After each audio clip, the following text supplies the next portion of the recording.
¿Cómo respiras tú la narrativa más reciente en torno al conflicto interno vivido en el Perú en los últimos 5 años? En primer lugar, sobre ese tema se están empleando términos muy generales. Se dice los años de la violencia, se dicen los años de la subversión. También he escuchado que se habla de la guerra interna, también de la guerra popular. Esto quiere decir que sobre un hecho histórico que ha pasado en el Perú hay diferentes denominaciones. Tengo la esperanza que de acá a unos 15, 20 años los historiadores tengan el suficiente criterio para dar la verdadera denominación a estos años de la historia republicana de nuestra patria. Sin embargo, yo creo que lo que se dio en el Perú en estos años fue una guerra popular. Y fue una guerra popular porque de uno y otro lado combatieron los sectores más pobres del Perú. Mientras la juventud dorada se refugiaba en sus residencias de los barrios exclusivos de Lima o viajaban al extranjero. En segundo lugar, no podemos hablar de una literatura en general o de una creación en general. Considero lo siguiente. En primer lugar, hay una realidad real y hay una realidad de ficción. La realidad real está constituida por los hechos que efectivamente sucedieron, hechos que se dieron por una vez y que no volverán a repetirse nunca más. En paralelo a la realidad real, se puede construir una realidad de ficción. Esta realidad de ficción se construye a base de los elementos de la realidad real, ¿no?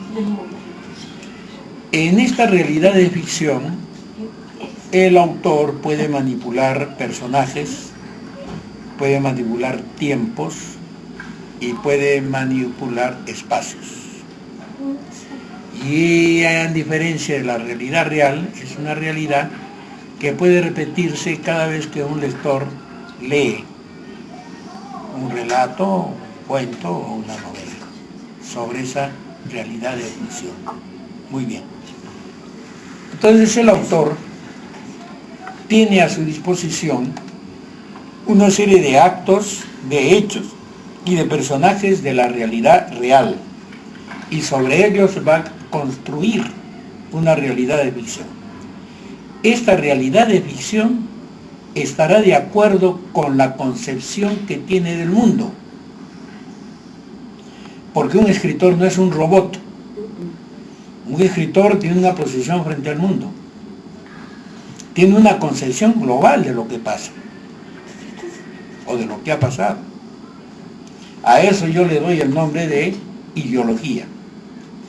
No puede haber en el mundo un ser humano que no tenga una ideología. De acuerdo con esa ideología, va a construir ese mundo de ficción. De tal manera que no me vengan a mí con creaciones de ficción objetiva o que miran desde lejos. No. Esa visión de la realidad de ficción obedece a la concepción que ese autor tiene del mundo. Y esa concepción la va a poner la va a exhibir desde el nombre que pone a la novela. Anteriormente hubo una discusión entre fondo y forma. Y se decía que en el fondo estaba el mensaje, ¿no? Y que la forma era independiente.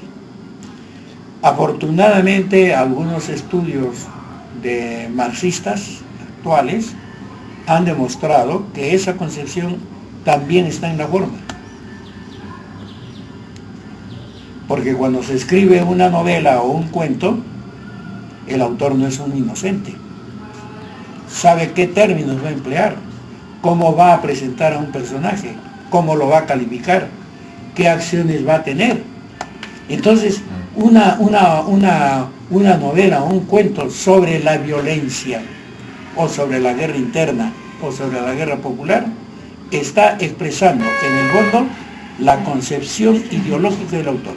Criollos y los andinos en la literatura a propósito de el tema de la ética y deontología en el ejercicio del periodismo cultural en nuestro medio.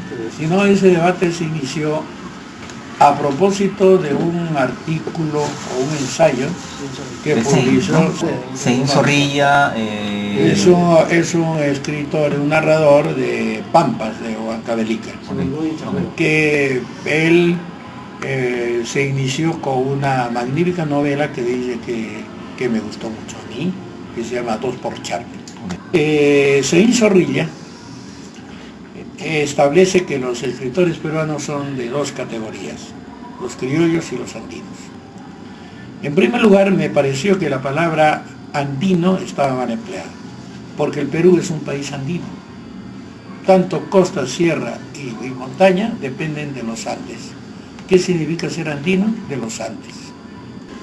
En segundo lugar, los criollos. Yo siempre tuve la percepción de que el criollo era el personaje de Breña, de los barrios altos, del Rímac, ¿no? Que le gustaba la jarana, con cierta picardía, ¿no? Y muy habilidosos, ¿no? Y de pronto para Seín Zorrilla, los criollos eran todo lo contrario. Eran escritores acartonados y eran escritores que pertenecían a una clase social que se creía la superior. De tal manera que esos términos a mí no me agradaron. Y una vez que me encontré con Seín Zorrilla le dije, mira, yo no me considero un escritor ni andino ni criollo. ¿Dónde chucha me colocas? Hay que hacer la colación de que los escritores más importantes de la literatura más reciente, Mario Vargas Llosa, Miguel Gutiérrez, Edgardo Rivera Martínez, Osvaldo Reynoso, provienen de departamentos como Piura, Arequipa. Yo creo que, como lo dije, un artículo que se publicó, una carta que se publicó en el diario Perú 21, de lo que se trata no es de escritores andinos ni criollos, de lo que se trata es de que siempre en el Perú ha habido un grupo de escritores que están de acuerdo con el poder, de acuerdo con las normas oficiales, ¿no? Y otros que están en contra. Estos que tienen en sus manos, que están de acuerdo con el poder, tienen en sus manos todos los medios de comunicación. Y en algunos casos, sin merecerlo, son considerados como los escritores representativos del Perú. Y eso ha pasado siempre, no solamente en el Perú, sino en cualquier país del mundo. Y hay otros escritores dejados por lado por la crítica oficial y que luego, durante los años, su obra se va imponiendo más que su nombre. Pero actualmente yo creo que los escritores en el Perú se dividen en escritores transgénicos y escritores auténticos. Transgénicos porque son escritores artificiales. Ya sabemos que los productos transgénicos vienen del laboratorio. Y hay otros escritores auténticos, que efectivamente son escritores porque el escribir les sale como una necesidad de sus cojones. Ok, Osvaldo. Muchas gracias. Esto es la entrevista central para libertadperiodística.com.